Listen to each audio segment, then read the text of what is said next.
What's going on, everybody? Mortem here, this time bringing you a video about the mechanics of the Swarm-That-Walks Mythic Path for Pathfinder Wrath of the Righteous. So, jumping straight into this. First things first, when we talk about the Swarm That Walks and the mechanics of it, I want to mention something in particular. For starters, everyone leaves you when you take this path, which I mentioned in my video about unlocking this path. I didn't actually expressly state in that video was that includes your armies. So I wanted to start this out by saying that your armies get replaced as well with various swarms of insects that your character is then able to replenish through some of their crusade abilities. Overall, they are very strong, actually. They more than make up for your lost troops. But that said, jumping into the actual mechanics.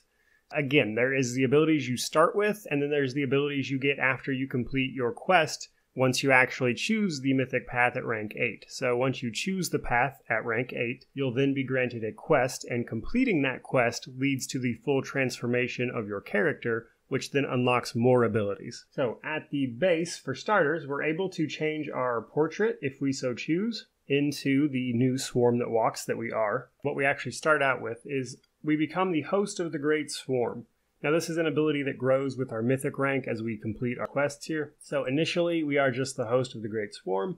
This gives us fast healing and additional hit points depending on the size of our swarm. And to increase our swarm, we need to devour other living beings, which we'll get to in a minute. Next up, once we complete our transformation, we'll be given Eye of the Swarm. We gain a damage reduction of an actual swarm, immunity to attacks of opportunity, strength and dex ability scores increased by 4 plus our swarm size.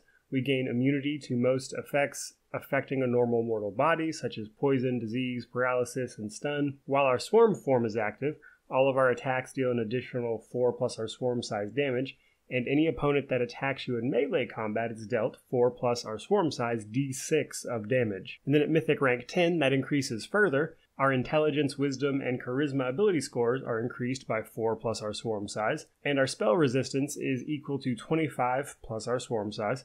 And we gain immunity to the most harmful conditions. So next up, let's start talking about what our swarm is. So for starters, we get swarm form. So this is going to, of course, represent the fact that we are now a swarm of insects. We gain DR5 against everything with no bypass, plus our swarm size, and a bonus to natural armor equal to 4 plus our swarm size. And this is a toggle ability, and if you turn it on or off, it switches out with Infest. But let's talk about our actual size, and we're going to do that with talking about the ability Devour.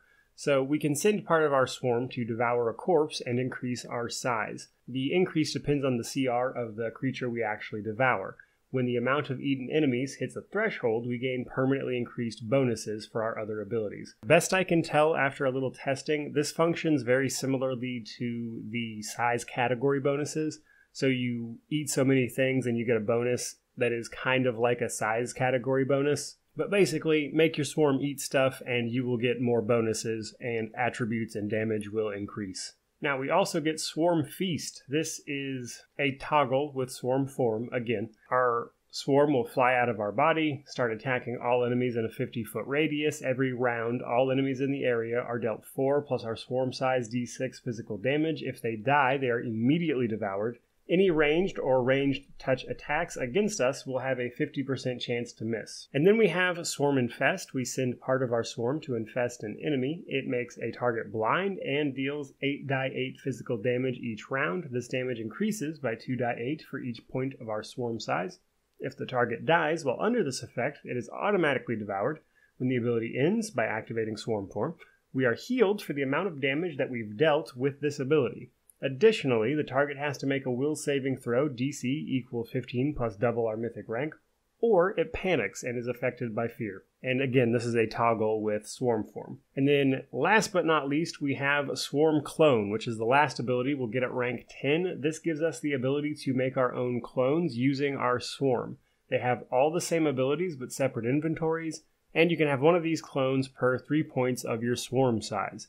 These are effectively to replace your companions. So there you go, guys. There are all the mechanics of the Swarm That Walks should you choose to actually use it. That said, if you're curious about how to unlock this mythic path, I already made a video about that. You can find it on my channel. With that out of the way, guys, truly hope you enjoyed the video. If you did, please remember to like, comment, subscribe, all that YouTube jazz. But regardless of any of that, truly, just thank you so much for watching. May you wander in wisdom and have an amazing day.